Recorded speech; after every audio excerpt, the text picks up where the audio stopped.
ආයිබෝවන් කොටස් වෙළඳපොලේ සංකීර්ණ දේවල් තේරුම් ගන්න අපේ පාසල් පොතේ තියෙන හරිම සරල ගණිතය පාවිච්චි කරන්න පුළුවන් කිව්වොත් අද අපි මේ විග්‍රහයෙන් කතා කරන්න යන්නේ අන්න ඒ ගැන.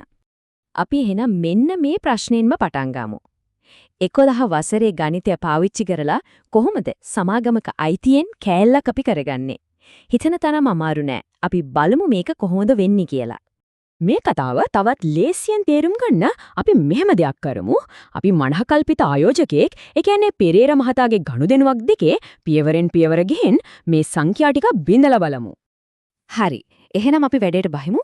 මුලින්ම අපි හැමෝම තේරුම් ගන්න ඕන මූලිකම දේ තමයි මොකක්ද මේ කොටසක් කියන්නේ කියන එක. හරිම සරලයි. කොටසක් කියන්නේ සමාගමක අයිතියෙන් පුංචි කෑල්ල. ඉතින් කෙනෙක් කොටස් මිලදී ගන්නවා කියන්නේ ඇත්තදම ඒ ව්‍යාපාරයේ අයිතියෙන් පොඩි ප්‍රතිශතයක් Taman සතු කර ගන්නවා කියන එකයි. හොඳයි.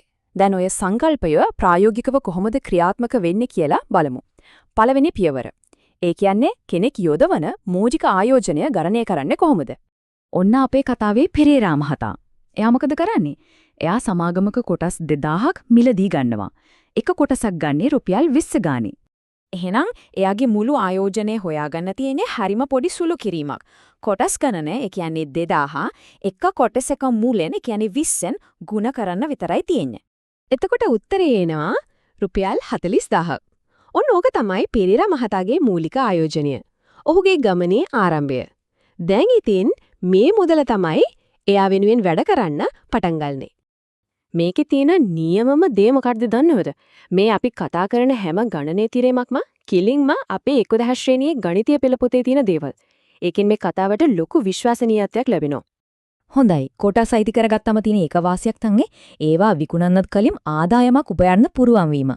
අපි බලමු ඒ කොහොමද වෙන්නේ කියලා. ඔන්න ඒකට කියන නම තමයි ලාභාංශ. සරලවම කිව්වොත් සමාගමක් ලාභ ලැබුවම ඒ ලාභයෙන් කෑල්ලක් Tamanගේ අයිතිකාරයින්ට කියන්නේ කොටස් හිමියන්ට බෙදලා දෙනවා. ඒක හරියට බෝනස් එකක් වගේ. අපේ උදාහරණයට ආයෙත් ආවොත් පෙරේරා මහතා ආයෝජනය කරතු සමාගම යාගේ එක කොටසකට අවුරුද්දකට රුපියල් 4ක් ලාභාංශ විදෙන ගෙවනවා. එහෙනම් මුළු ලාභාංශ ආදායම හොයන එකත් හරිම ලේසි.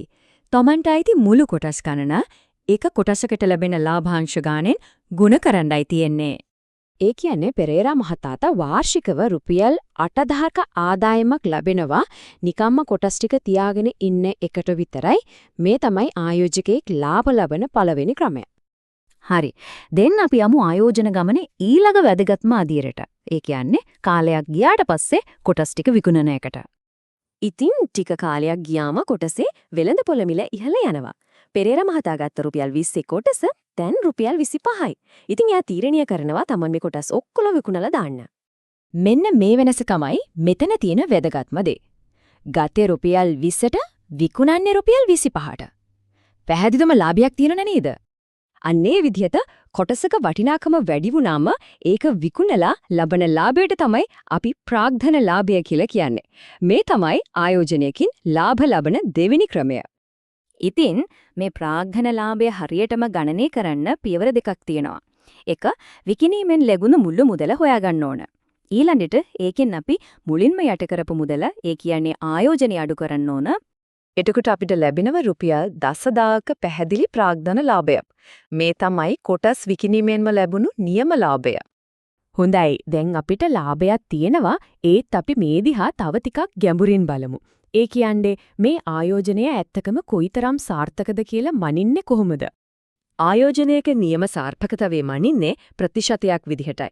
ඒකට කරන්න තියෙන්නේ ලැබුණු ප්‍රාග්ධන ලාභය අපි මුලින් යෙදුව ආයෝජනයෙන් බෙදලා 100න් ගුණ කරන එක. එතකොට අවසාන ප්‍රතිඵලය 125ක ප්‍රතිලාභය. අන්න ඒ එක ඉලක්කමෙන් පෙරේරා මහතාගේ ආයෝජනය කොයිතරම් සාර්ථකද කියන සම්පූර්ණ කතාවම කියවනවා. ඉතින් අපි මේ කතා කරපු හැම දෙයකම සාරාංශයක් තමයි මේ වගුවේ තියෙන්නේ. ආයෝජනය, ලාභාංශ ආදායමය, ප්‍රාග්ධන ලාභය සහ ප්‍රතිලාභ ප්‍රතිශතය. මේ සරල ගණිත කාරණා ටික තේරුම් ගත්තම වෙළඳපොළ දිහා බලන විදිහ ඇත්තරම වෙනස් වෙන්න පුළුවන්. හොඳයි. අවසාන වශයෙන් හිතන්න පොඩි දෙයක්. අපි දැන් ලාභය ගණනය කරන විදිහ දන්නවා.